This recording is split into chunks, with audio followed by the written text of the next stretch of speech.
Hai para penikmat catur, selamat datang kembali di channel gua dan kali ini akan gue bahas partai yang sangat seru yang dimainkan antara Adolf Anderssen melawan Gustav Richard Neumann yang dimainkan di Berlin, Jerman pada tahun 1866. Dan mari kita masuk ke pertandingannya. Let's go. Adolf Anderssen memegang putih di sini, Richard Neumann yang memegang hitam.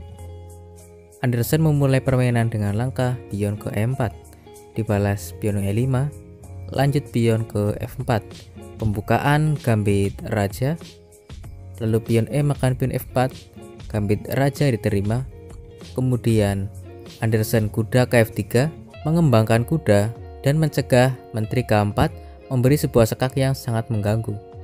Lanjut hitam pion ke G5, menjaga pion F4, juga membuka diagonal gajah, dan ada kemungkinan juga pion maju ke G4, mengusir mundur kuda agar dapat kembali memainkan menteri ke-4 sekak.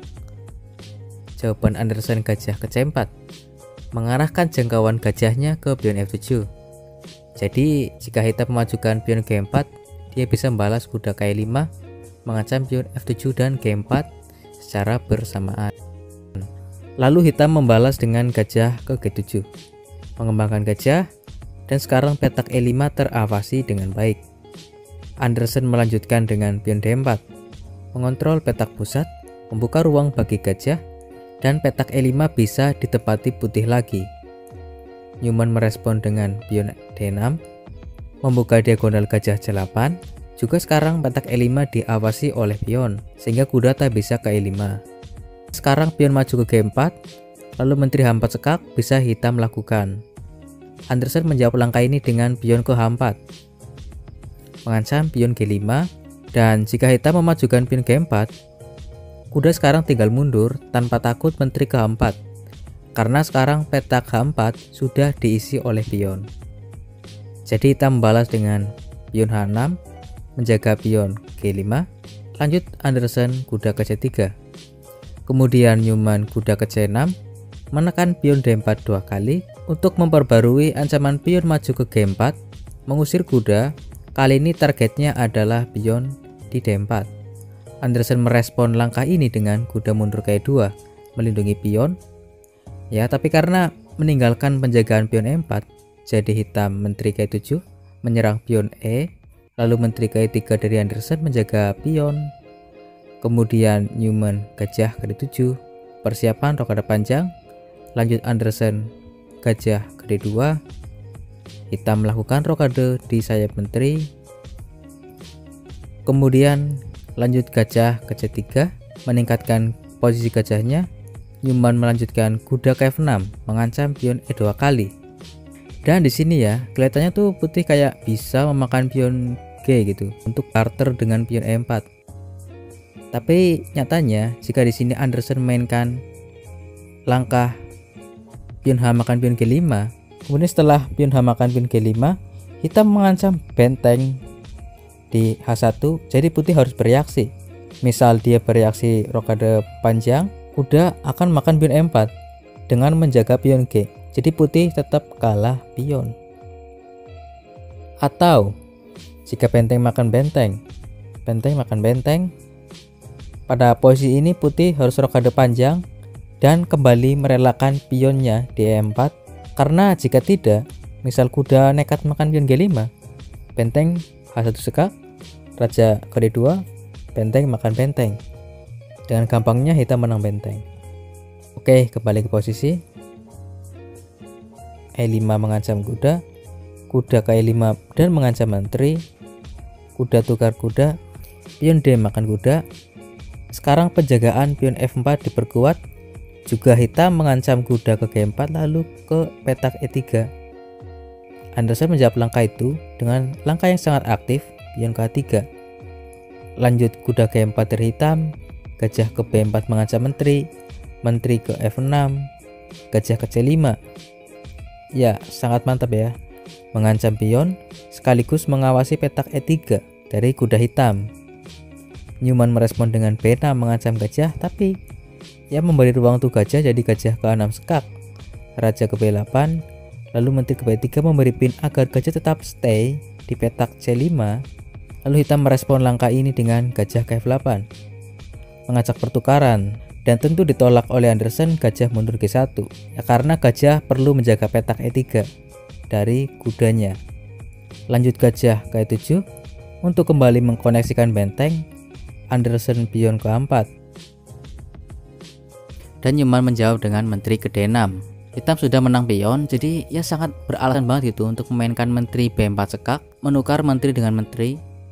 Jawaban Anderson adalah pion C3, mencegah itu terjadi. Lalu dilanjut pion F5 mengancam pion F4, pion E tukar pion F5, lalu gajah makan pion F5, dan gajah hitam sekarang jadi lebih aktif ya kan. Juga mengancam pion D5. Anderson membalas gajah mundur ke C4 untuk melindungi pion. Kemudian gajah ke E4, double attack pion D dan pion G. Anderson melanjutkan dengan A5. Lalu sekarang hitam punya dua pilihan, makan pion D atau pion G. Pilih yang mana? Jawaban hitam di sini adalah makan pion D. Ya padahal makan pion G lebih menguntungkan ya, karena benteng akan hilang di sini. Entah apa sih yang ditakutkan hitam di sini.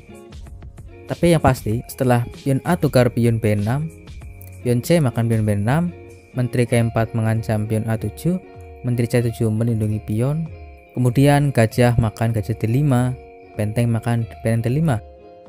Sayang sekali ya, peluang emas untuk mendapatkan benteng hilang begitu saja. Kenapa coba? Nggak ngerti sih. Oke, lanjut pion B4, pencegahan gajah ke C5, juga persiapan menyerang dengan pion. Hitam membalas benteng H ke D8 untuk benteng supaya benteng bisa dibawa maju untuk menyerang. Lalu pion ke C4 mengancam benteng. Hitam menjawab dengan benteng D2. Pion tidak dimakan karena menteri sedang menjaga pion A.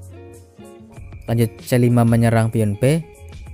Di sini putih tidak makan pion, tetapi E4 diam-diam memberikan ancaman yang berbahaya.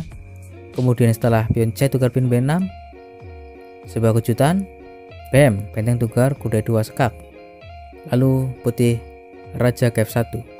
Di sini, jika raja memakan benteng, pion F3 sekak, dan ini adalah ide dibalik langkah pion ke E4 tadi yang memang sudah dikalkulasi hitam matang-matang. Jika raja mundur ke F1, menteri ke C4 sekak, raja ke E1, menteri ke E2 sekak mat. Dan jika raja mundur ke E1, menteri ke 3 sekak, raja ke F1, menteri makan pion kedua sekak, raja ke E1, menteri ke E2 sekak mat. Jadi di sini langkah terbaik untuk putih, pion G tukar pion F3, pion E makan pion F3 sekak. Jika raja mundur sama seperti varian sebelumnya, lalu jika raja makan pion F3, menteri ke F4 sekak, hitam punya dua langkah di sini.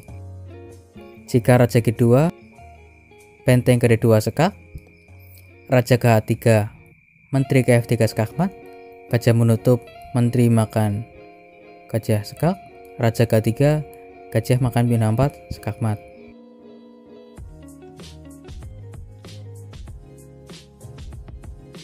Dan jika raja ke E2, menteri ke E4 sekak, raja ke F1, benteng F8 sekak. Di sini putih hanya bisa menutup dengan gajah, benteng makan gajah sekak, hanya punya satu langkah, lalu menteri G2 sekak mat. Mari kita kembali ke posisi. Kemudian setelah raja ke F1, hitam memainkan menteri ke C4. Hitam di sini mengancam benteng F2 sekak, lalu benteng F1 sekak mat. Putih membalas dengan menteri makan pion A7 sekak, raja ke C8, pion maju ke B7 sekak, raja ke D7. Dan pada posisi ini jika putih memainkan menteri A4 sekak, dia bisa kasih perlawanan nih. Tapi pilihan Anderson mempromosikan menteri, yang mana itu sebuah kesalahan ya. Lalu raja kabur ke E8. Dan setelah menteri A4 sekak, sekarang raja bisa kabur ke F7. Oke, lanjut Anderson menteri B ke B5. Dan tentu sekarang waktunya sekak mat, benteng ke F2 sekak, Karena double skak, raja hanya bisa ke E1, lalu benteng ke F1, skak mat. Oke, gitu aja teman-teman untuk partai catur dari Adolf Anderssen melawan Richard Newman kali ini. Jika kalian suka video ini, jangan lupa untuk tekan tombol like. Jika kalian ingin terus mengikuti video gua, jangan lupa untuk tekan tombol subscribe. Salam pecinta catur, Gens Unasumus, kita satu keluarga.